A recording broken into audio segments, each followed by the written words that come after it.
मुलींना आता 100% मोफत शिक्षण जी.आर. आलाय. शासन निर्णय आजच आलेला आहे. आज आहे 8 जुलै 2024 आणि तो जी.आर. आलाय. याच्या माध्यमातून मुलींना आता 50% ऐवजी 100% लाभ मंजूर करण्यात येणार.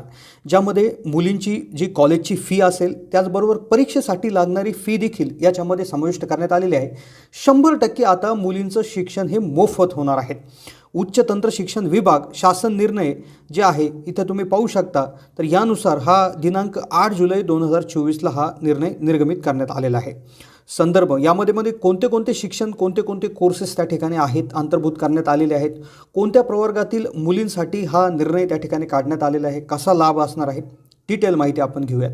तत्पूर्वी जी.आरमध्ये असलेली प्रस्तावना अशी सांगते की उच्च व तंत्र शिक्षण विभाग वैद्यकीय शिक्षण ज्यामध्ये MBBS BHMS या नर्सिंग वगैरे हे त्या ठिकाणी आले. त्यानंतर औषध द्रव्य विभाग म्हणजे ज्या फार्मसी हा जो प्रकार आहे त्यामध्ये, त्यानंतर कृषी रिलेटेड म्हणजे BSc ॲग्री, डिप्लोमा ॲग्री, पशुसंवर्धन म्हणजे डेअरी सायन्स किंवा त्याचबरोबर व्हेटरनरी डॉक्टर्स असतील, मत्स्य विभाग असेल, तर या विभागाच्या आधिपत्याखालील शैक्षणिक संस्थाद्वारे राबवल्या जाणाऱ्या व्यावसायिक अभ्यासक्रमाला केंद्रीभूत प्रवेश प्रक्रियेद्वारे प्रवेश घेणाऱ्या ज्या काय मुली आहेत, म्हणजे ज्यामध्ये OBC म्हणजेच इतर मागासवर्ग, आर्थिक दुर्बल घटक EWS आणि सामाजिक व शैक्षणिकदृष्ट्या मागास प्रवर्ग म्हणजे SEBC या प्रवर्गातील वार्षिक कौटुंबिक उत्पन्न 8 लाखापेक्षा जर कमी असल्यास, पूर्वी काय व्हायचं, पात्र विद्यार्थिनींना शिक्षण शुल्क व परीक्षा शुल्काच्या 50% लाभ देण्यात येतो.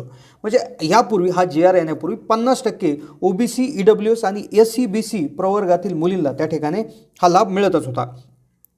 मग काय झालं, व्यावसायिक शिक्षणामध्ये मुलींचं प्रमाण 36% इतकंच मर्यादित आहे. नवीन शैक्षणिक धोरणानुसार व्यावसायिक शिक्षणातील मुलींचे प्रमाण वाढवण्याच्या दृष्टीने व मुलींना समप्रमाणात शिक्षणाच्या व्यापक संधी प्राप्त व्हाव्यात, तसेच महिला सक्षमीकरणाअंतर्गत आर्थिक पाठबळाअभावी व्यावसायिक अभ्यासक्रमांचे शिक्षण घेण्यापासून मुली वंचित राहू नये, ही बाब विचारात घेऊन सरकारची एक मीटिंग झाली. दिनांक 5 जुलै 2024ला एक बैठक झाली आणि त्या विचारांती पुढील प्रमाणे निर्णय घेण्यात आला आहे. आता आहे तो जबरदस्त शासन निर्णय, ज्या माध्यमात व्यावसायिक शिक्षणासाठी 100% फी मोफत आता मुलींना मिळणार आहे. काय आहे शासन निर्णय तो पाहूयात. आता कोणत्या कॉलेजेसमध्ये ॲडमिशन घेतल्यानंतर हा त्या ठिकाणी होईल, राज्यातील शासकीय महाविद्यालय, शासन अनुदानित अशासकीय महाविद्यालय, ज्यामध्ये शासकीय महाविद्यालय आहेत, अनुदानित अशासकीय महाविद्यालय आहेत, त्याचबरोबर अंशतः अनुदानित, त्याचबरोबर कायम विनाअनुदानित महाविद्यालय आहेत, तंत्रनिकेतने आहेत, सार्वजनिक विद्यापीठे, शासकीय अभिमत विद्यापीठे, खाजगी, त्याचबरोबर स्वयंअर्थसहाय्यित विद्यापीठे वगळून. तर इथे सार्वजनिक विद्यापीठाअंतर्गत येणाऱ्या उपकेंद्रातील मान्यताप्राप्त अभ्यासक्रमास शासन सक्षम प्राधिकरणामार्फत राबवण्यात येणाऱ्या केंद्रीभूत प्रवेश प्रक्रियेतून म्हणजे कॅपद्वारे जे ॲडमिशन होत आहेत, म्हणजे ज्यामध्ये व्यवस्थापन कोट्यातील म्हणजे मॅनेजमेंट कोट्यातील प्रवेश वगळून ज्या काय विद्यार्थी आहेत त्यापैकी ज्या मुलींचं कुटुंबाचं वार्षिक उत्पन्न 8 लाख किंवा त्यापेक्षा कमी आहे, अशा व्यावसायिक अभ्यासक्रमांत प्रवेश घेणाऱ्या आर्थिकदृष्ट्या दुर्बल घटकातील इतर मागासवर्गातील ज्या काही मुली आहेत, तर त्यांना कोणत्या कोणत्या कोर्सेससाठी उच्च व तंत्र शिक्षण विभाग म्हणजे इंजिनिअरिंग डिप्लोमा, त्यात वैद्यकीय शिक्षण म्हणजे BAMS BHMS MBBS, औषधी द्रव्य विभाग म्हणजे फार्मसी, कृषी BSc ॲग्री डिप्लोमा, पशुसंवर्धन विभाग म्हणजे त्याचबरोबर डेअरी रिलेटेड व्यवसाय असतील किंवा व्हेटरनरी डॉक्टर्स असतील, दुग्ध व्यवसाय, त्याचबरोबर मत्स्य व्यवसाय, तर अशा मुलींसाठी साधारणपणे 50% शिक्षण शुल्काच्या 50% लाभाऐवजी आता 100% लाभ देण्यात येणार आहे. आता हा कधीपासून लागू होईल, तर शैक्षणिक वर्ष 2024-25 पासून याला शासन मान्यता देण्यात येत आहे. तसेच यासाठी आता खर्च येणार आहे सरकारला 906 कोटी रुपये इतका साधारणपणे आर्थिक भार त्याला मान्यता आता या जी.आरद्वारे देण्यात आलेली आहे. आता वरीलप्रमाणे शैक्षणिक शुल्क व परीक्षा शुल्क यामध्ये 100% सवलत देण्याचा योजनेचा लाभ घेण्यासाठी एक सगळ्यात महत्त्वाची अट आहे की कौटुंबिक जे उत्पादन आहे तर ते 8 लाखापेक्षा कमी असणं गरजेचं आहे. अशा व्यावसायिक अभ्यासक्रमासाठी नवीन प्रवेशित तसंच पूर्वीपासून प्रवेशित असलेल्या अर्जाचं नूतनीकरण केलेल्या महिला व बाल विकास विभाग 6/4/2023 नमूद केलेल्या संस्थात्मक आणि संस्थाबाह्य या वर्गवारीमध्ये समाविष्ट होणाऱ्या अनाथ मुले आणि मुली यांना सुद्धा अनुदेय राहणार आहे.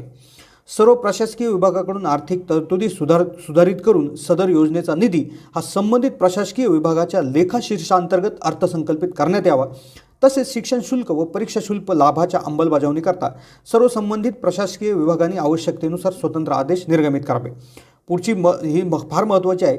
मराठा आरक्षण व सुविधा मंत्रिमंडळ उपसमितीच्या निर्णयानुसार EWS प्रवर्गात इतर मागासवर्ग प्रवर्गाप्रमाणे उत्पन्न मर्यादेचे निकष एक समान करण्यास सामान्य प्रशासन विभागाने प्रस्तावित केल्यानुसार उच्च व तंत्र शिक्षण विभागाच्या 7/10/2017 रोजीच्या शासन निर्णयात खालीलप्रमाणे सुधारणा करण्यात येणार आहे. तर EWS म्हणजेच मागासवर्गीय, त्याचबरोबर मराठा आरक्षणच्या रिलेटेड खाली काही महत्त्वाच्या टिप याच्यामध्ये देण्यात आल्या, तेही समजून घेणं फार गरजेचं आहे.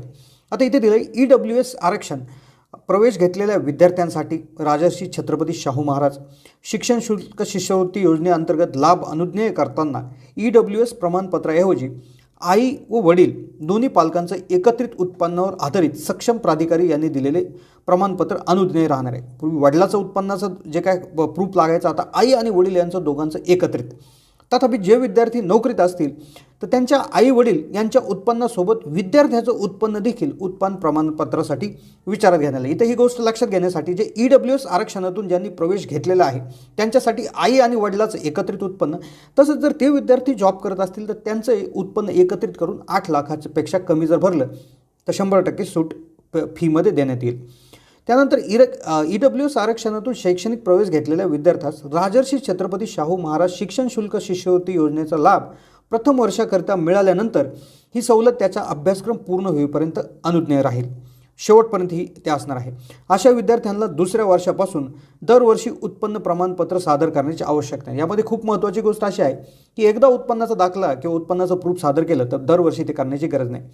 5 नंबरचं पॉईंट याच्यामध्ये असं आहे की उत्पन्न प्रमाणपत्राच्या बाबतीत उपरोक्त तरतुदी संस्थात्मक आणि संस्थाबाह्य वर्गवारीमध्ये समाविष्ट होण्यासाठी अनाथ मुले व मुली यांना अनुज्ञेय करण्यास मान्यता देण्यात येणार आहे. त्यानंतर संबंधित प्रशासकीय विभागाने वरीलप्रमाणे त्यांच्या शासन निर्णय सुधारणी करावी. या व्यतिरिक्त योजनेच्या अन्य अटी व शर्ती कार्यपद्धती कायम राहतील.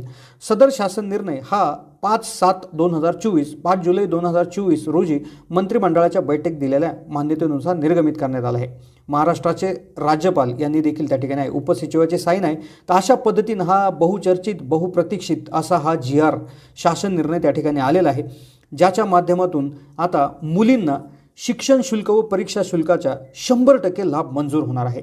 ज्या मुली OBC, SC, BC आणि EWS कॅटेगरीमध्ये आहेत तर त्यांच्यासाठी त्या ठिकाणी 100% मोफत आता शिक्षण होणार आहे, ज्यामध्ये engineering, MBBS, BHMS, nursing, pharmacy, त्या व्हेटरनरी डॉक्टर, कृषी, मत्स्य विभाग, तर अशा जवळपास जे काय व्यावसायिक शिक्षण आहे तर हे सर्व याच्यामध्ये अंतर्भूत आहे.